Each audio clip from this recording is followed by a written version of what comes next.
All right, this is another episode of Activated. I got Tia Corine on the check-in. What's up? What's up? Man, What's you good? you've What's been good? making hella moves. 2020 is a big year for you. Like it's Oh troubling yeah. at the same time, but you still making moves. Oh yeah. It's crazy. It's getting real crazy. It's picking up for sure. And you Yeah. you, you just put the EP out. That's 30. Hey, that whole project, yo. Remember the last time we talked? I was like, yo, I cannot wait to hear the EP. Yeah. Yo, Yeah. that shit, yeah.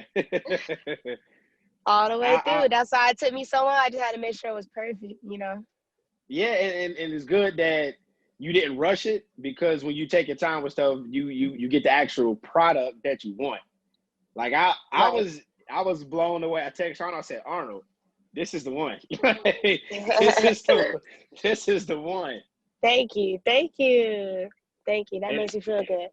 oh, you know that. You know that. What so what made you want to join South Coast and really get with the team and actually expand? Like, what made you want to sign?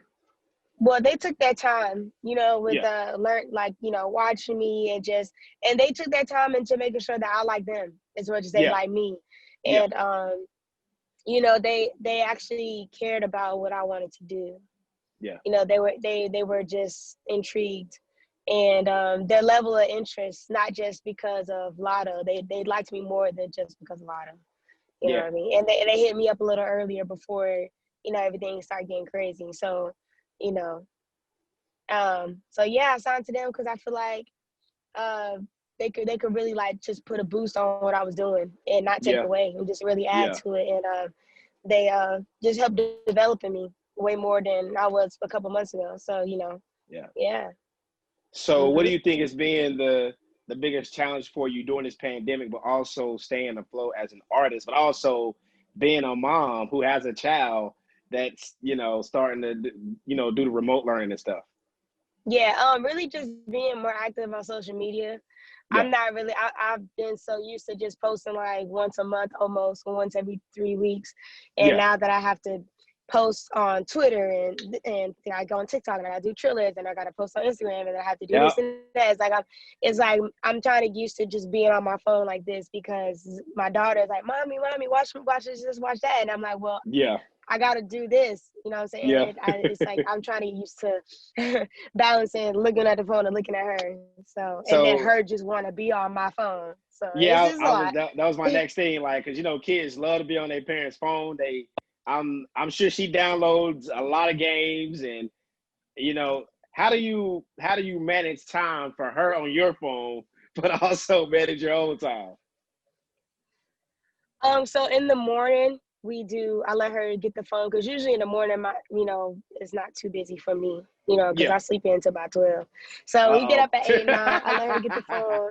phone, but she's got accustomed to that. I had to talk to her a few times, let her know like this is mommy's, this is a business, this is a work phone, this is not a toy. This is my phone, and I'm sharing it with you. So if you Yeah. can't use it, that's just what it is. And if I say no, it's not a it's not a temper tantrum. Like she's not crying and stuff. We Oh had this man, talk now, so it's a princess. lot easier. Yeah, it's a lot easier now. I say no, not right now. She's like, okay. And so I have the TV.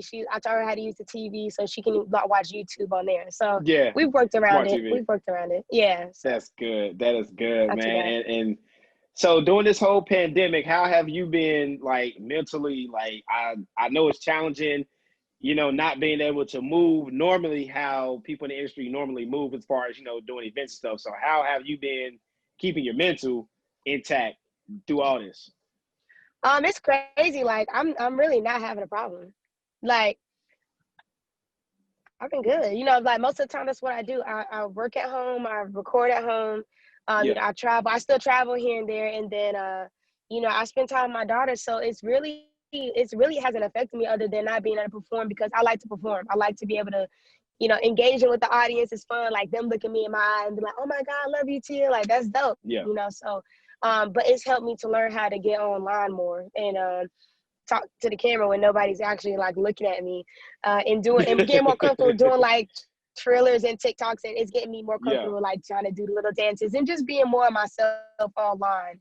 I'm better being myself in person. Online, like on a camera, it's awkward, but I've gotten used to being able to do both. So it's actually helped me.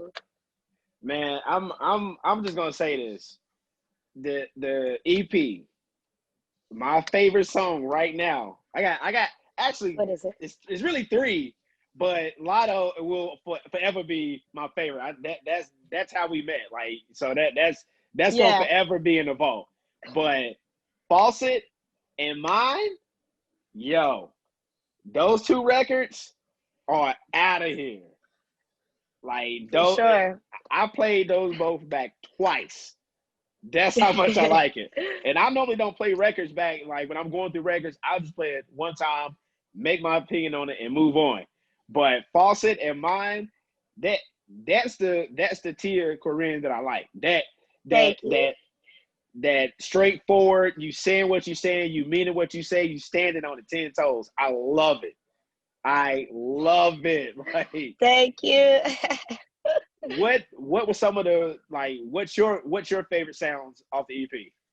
I really like Forever, the first song, because I've never done a song where I punched in. I'm not a punch in rapper. Yeah, but that day I was like, you know what? I'm gonna try something. Like, I don't know. It just happened, and then I was like, whoa! I punched in the whole song. Like, I literally was just punching in. And I was like, oh, John. And then it just sounded like an intro song. Like the way I came in, the way the beat started.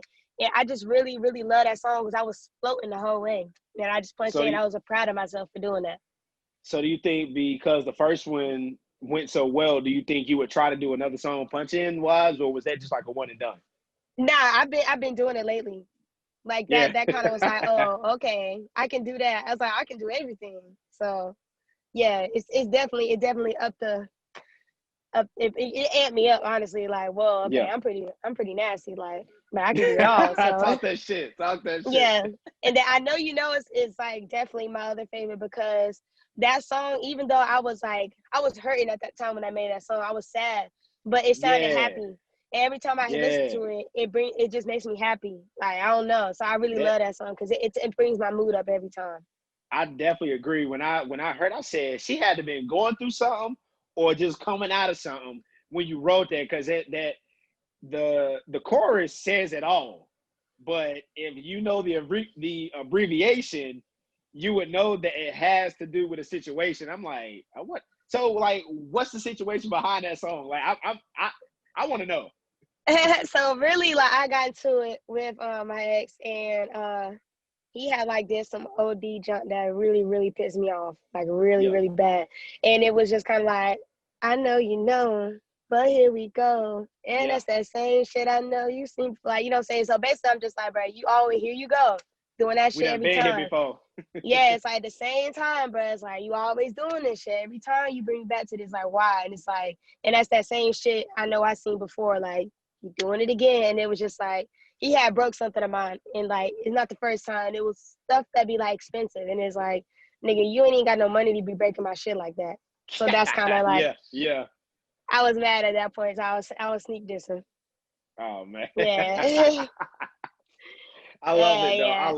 I love it, man. Just keep it real. When and I'm glad that you're keeping it real. So who are some of the people, because I know during this pandemic, you've had a lot of time to yourself. You really kept to your bubble. I know you got some people that you like, man, why are you hitting me? You don't hit me any other time. All of a sudden now, like, I know you've had several people hit you after you made the moves you made for this year. Cousins, I got cousins coming out of nowhere, friends asking for free features. Like, bro, we never even text. Like, I don't even know you. Like, so yeah, you definitely got those. Or people posting like old pictures of me from like the 5th grade. Like, yeah, I been knew her. Like, bro, we took down a field trip. Don't you hate that shit? And you want to post this dusty ass picture of me? Yeah, like why post a yearbook picture when you can just, like, if it's that serious, go to Google and just. You feel me? Like, you posting this crusty ass picture of me, like, you trying to embarrass me, like, you don't know the real me. Stop it. Yeah. So yeah, definitely get a couple of those. So it's okay though. That tell me where I'm at in life. Yeah. It tells you a lot. So now that you have a deal, who are some of the? I'm still independent. Yeah. Well, okay. We still Yeah. independent. I just want to make sure who are some of the artists that you're looking to collab with? Like they can be mainstream, they can still be independent as well. I'm really looking forward to collab with SZA. I Oh want to collab man. with Uzi, Tyler the Creator, definitely Trippie Redd, and Pierre Bourne. Yeah. I would love to hear you and SZA do a song. That's something I'm totally here for. That's something I'm Yeah. totally here for. So we gonna see. You know what I'm saying? Like I feel like it can get done. It'll get done. It should and it will get done. It'll get done for sure. My words. So now that the EP's out, the album is next, correct? Yes. Are you currently working on it, or that's still up in the works? Oh no, I was working on that at the same time as the EP. So. Oh man. So yeah. what's the release date? Hey man, it's better than the EP, man. What's the release date on it? Oh no, we don't got a release date yet. Come on, we need that release date too. Hey man, it'll definitely be next year, probably first quarter, sometime around there. I can say that. Definitely some first quarter heat. Oh yeah, gotta come out starting off strong. I'm looking forward to it. So before we get up out of here, I need you to go ahead and do the chorus to my favorite song. We cannot end this interview without you doing that. So come on, T. I don't give a fuck. I beat a bitch up, scratch up like Lotto. Bitch, try your luck. Glock on my hip, surgeon. Tummy tuck. Got your bitch in the crowd like 34. What? Nigga, I'm better than yo, bitch. We, bitch, please. Like guys, make everybody freeze. Get on your knees. You cannot do me. Just lick on my pussy, then you can leave. That's my shit right there. Tia Corine on the Tech Kid, activated. Let them know how they can get in contact with you on all social media streaming platforms. Follow me on Instagram, Tia Corine. Everything's all one word, lowercase, TIACORINE. And that's how it's going to be on Spotify, YouTube, Apple Music, iTunes, Tidal, all that. And then make sure you go and follow me on Twitter. It's TIA capital MFN for motherfucking Corine, CORINE. So it's Tia motherfucking Corine. Make sure you follow me. You know what I'm saying? Do that part again. TIA capital MFN for motherfucking Corine. Yo, that's a drop script right there. Appreciate you checking in. Okay. Yo, you be safe out there, all right? Thank you. Thanks for having me. Man, you know it. It's all love, fam. For sure. Bye. All right, peace.